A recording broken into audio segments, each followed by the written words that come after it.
Hello, everyone, and welcome back to a review. This is a gaming review of the Sony x900h 65-inch, and I'm going to do some gaming pertaining on the PlayStation 4. We're going to do Modern Warfare, Final Fantasy 7 Remake, Dragon Ball Fighters, and probably Persona Royale or NBA 2K20. One of those. So one of the nice features of this television is that when you put it in ARC, which should get updated to eARC, once we get that firmware from Sony, um, we should we should be able to get variable refresh rate VRR on this television. They already promised that they would get that. As of right now, one of the features that I really like is once you plug it in, you turn it on. Obviously, it's a Sony with a PlayStation, so it automatically notices what you have. It'll automatically switch the picture settings to game mode so you can get the lowest latency possible. For some people, I saw that they are getting around 14 milliseconds from there, so that's really, really good. And also, I love the fact that it's getting us auto HDR on here. So we go ahead, showcase. I kind of want to talk about the differences that I see gaming on this television than what I did with my old television. So on my old television did not have an operating system. I had a Roku Premiere plugged in on it. It was an older television. I probably bought it like 5 or 6 years ago. I was just looking for the biggest television I can get, throw a Roku on there, you're good to go. But what I did notice is that, which was a really, really, really big thing, which I'll actually show in a second once it gets done booting up, is that I can tell that a lot of the processing is the TV is helping with some of the processing. The reason why I say that is because when, for example, I hit the PlayStation button, it automatically pops back up. And I know some people, and I've seen this numerous of times, and I know some people have noticed that when you use a really low-end television and you'll try to hit that PlayStation button to get back to the home menu, it'll pause for a couple of seconds before it actually boots back. So I noticed that once I started using this television, that was no longer an issue. I thought it was because maybe my PlayStation is really old and it's getting older. It's the newest model, the latest model of the regular PlayStation, but it still had that same issue. Like it would literally just freeze up when I used the other television. But with this one, no issues whatsoever. So I think that was really, really cool from there. Just gonna get into, we'll get into Dirty Old Houseboat. How about that? Yeah, this, for all the games that I've played on here, just in general, I've had an excellent time. The picture quality is fantastic. Just like I've stated before, I love the fact that when I'm playing, the game, I'm seeing, especially coming from the older television, do keep that in mind, is that I'm seeing colors even in this game, which is, extremely brown and gray for a lot of places. But like even on the gun and the different styles and things like that, it really pops off. So really enjoy that. Another thing I like is that I'm starting to get the much better response from my controller to what I'm actually seeing on the screen, and from when I'm actually using my gaming monitor. So that's something that's been pretty cool. Yeah, that's something that was really, really, really cool from what I was seeing. I bought this particular TV specifically for the next generation consoles, for support of HDMI 2.1. So for it to have that sort of support, was a really big deciding factor for me.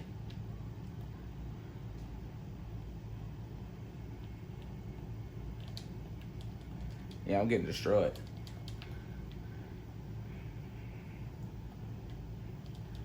Yeah, so, basically, as I was saying, I really love the response time.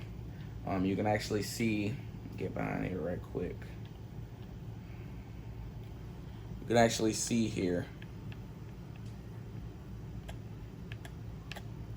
the response time is really fucking good. It's really, really good. So, really excited about that.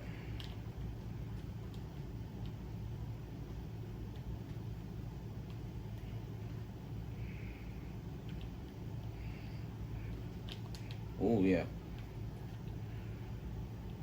Yeah, I'm getting bodied in this game. But yeah, really good response, very smooth.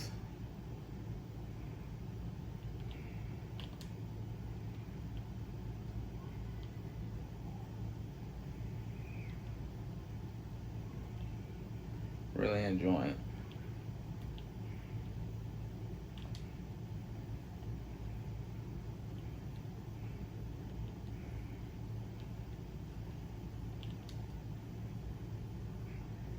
Yep. So that was from there. As you can see, I was able to put out, pause, shut it down. Not a problem. As I said before, on my older television, that was a major issue. Major issue. I would sit there in the middle of a game. It would take forever to load out of a game. Once I was done, it would just pause for a few seconds, then load out. And like I said, I just kind of chalked that up to I got the base model PS4, and it is what it is. On my PS4 Pro, it was not so much of an issue, but it was still there. But like I said, this is running as smooth as the Pro on this television. Everything is running very, very smooth, no issue. So I'll get over here. We'll go to load. So I don't want to.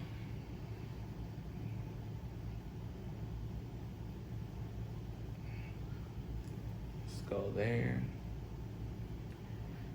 So this game, I'm a massive Final Fantasy VII fan. I've been looking forward to this game for years, decades, just waiting for this game to be remade.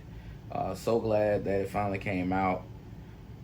So I actually ended up buying it twice. I bought the digital deluxe copy, and then I bought the physical deluxe copy, just in general. So first time I was able to actually see this game in HDR in general. So you can actually see on Cloud's face. You can actually, even in the light, you can actually see all the materia in his sword. Really nice.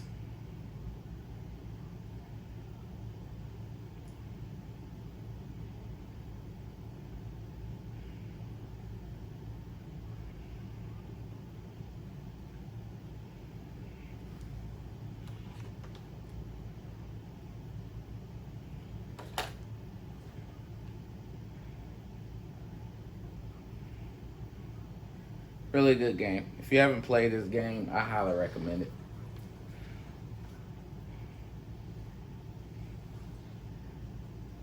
Only downside is it literally really is only just the first third of the story. In the original game, you were here at this part of the game maybe, less than 5 hours. Maybe. So that is something to keep in mind. But I really like this level in particular because it's dark, so you can actually see all the reflections over there. Like I said, Cloud just looks really, really good.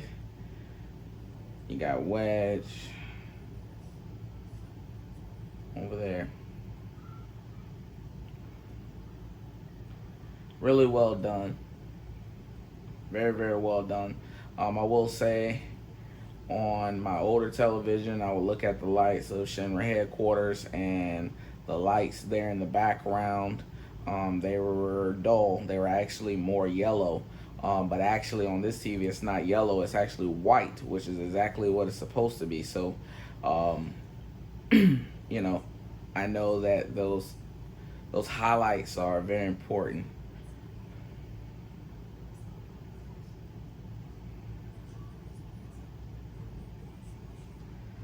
So yeah, this one right here is just a regular mission. Nothing real crazy going on. Just in general, not a lot of fighting, things like that. Just more conversating than anything else.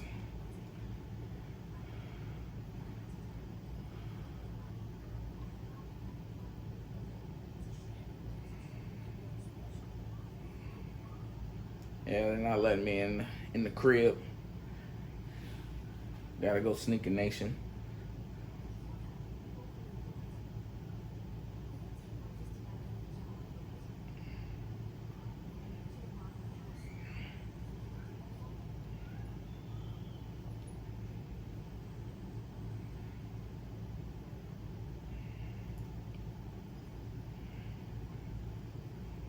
It's great lighting.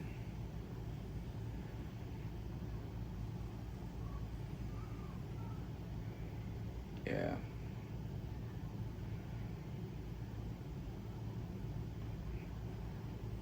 So yeah, so for the next generation consoles, this will be ideal. That's what this TV was purchased for. For me, it was for the next generation consoles, PlayStation 5, Xbox Series X. I wanted something, make sure I had a panel with 120 hertz, 4K, HDMI 2.1 to get variable refresh rate and auto low latency mode. Those are the three big things. You can get other televisions that will support that. Do keep that in mind.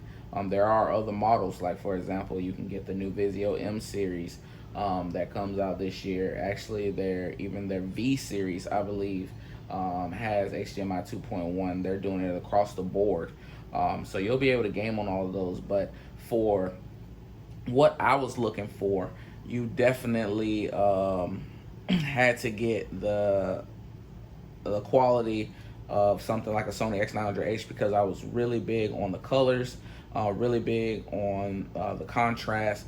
That was exactly what I was looking for, just in general, from that. And you're not gonna really get that from the V series. The M series is to be determined, because that one's still just trickling out, just in general.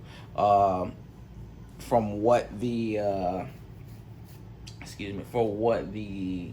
brightness is supposed to be on the M series, I believe it's supposed to be 600 nits brightness from there. If you get the 7 series, if you get the 8 series, it is 800 nits, somewhere akin to that. So just something to keep in mind from there. But if you want colors like that, which is really big for gaming for me, for the graphics, I feel like, for me, if you're gonna spend all this money to buy a new console, and you're buying it specifically because not only do you want to play new games, but you want to have a graphical showcase, then you need to make sure you get a television that can actually support the different color gamut. So, all out of the box. Let's keep that in mind, because a calibrator, some calibrators can work miracles, depending on the television. And there aren't many reviews on those particular televisions at this time. Any of the other ones that I spoke of now.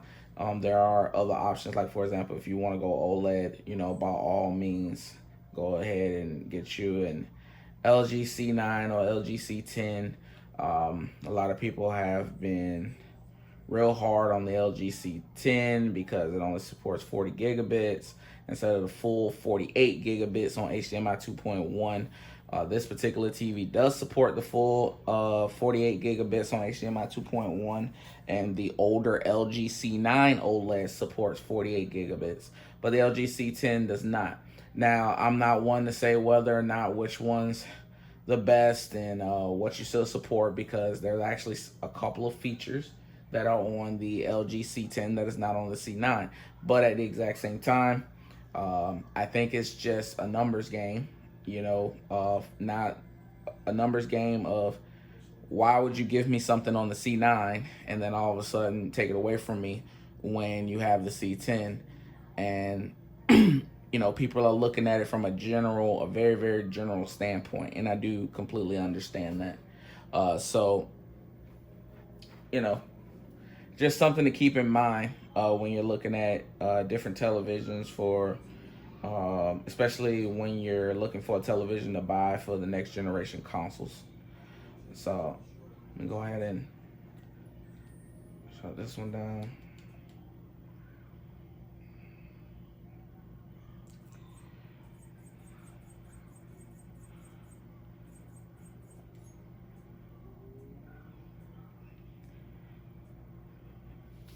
So yeah, yeah, for sure.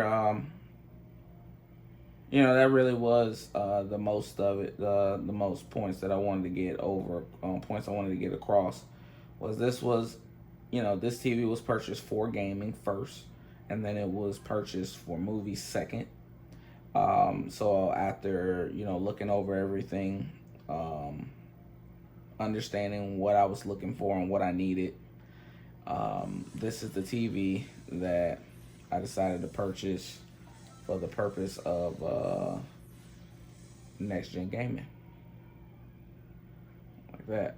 And if you're in the market looking for a really, really solid TV that is next gen ready, has HDMI 2.1, we'll be getting an update for VRR this year from Sony. And that you're going to get that quality, that Sony quality, where you're not going to be playing the panel lottery like you would be if you were purchasing a TCL or a Hisense or things like that. Do keep in mind both of those companies make very good televisions. Like the H8G from Hisense is very good. The H9G is very good, and for TCL, their 6 series is stellar. For the money, that's the TV that that is recommended. Just in general, for all the features you get at that price range is unheard of, and still, no one's able to really give you all those features at that price point. Usually, like full array LED in the back, and things like that. You're not getting that. You're getting edge lit.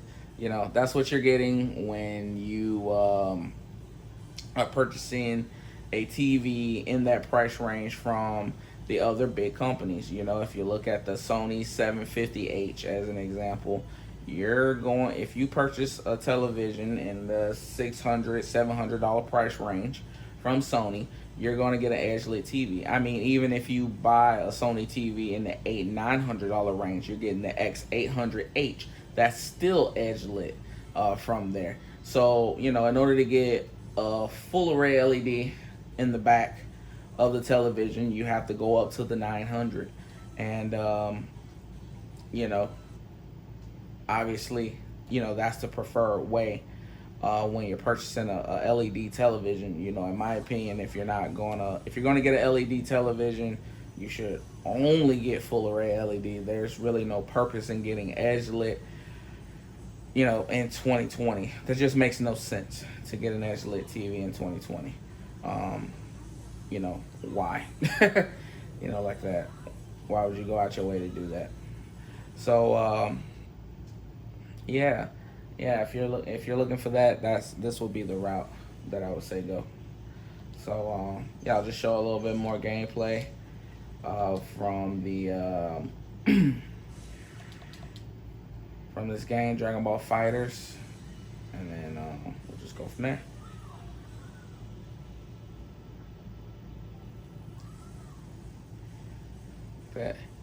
And if you hear the rumble in the background, that's all the kids playing outside over there by the pool. So they're out there having a good time.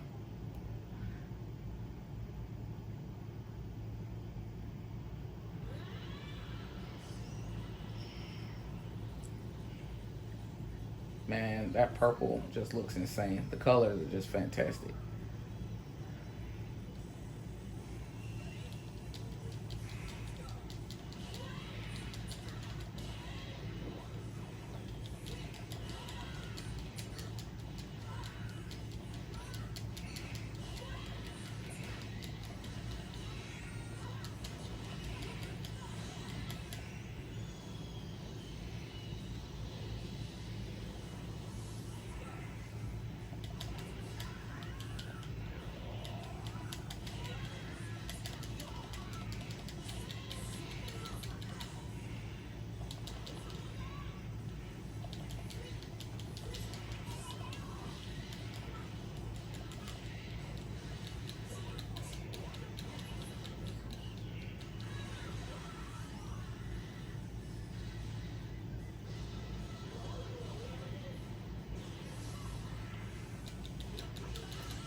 Yep.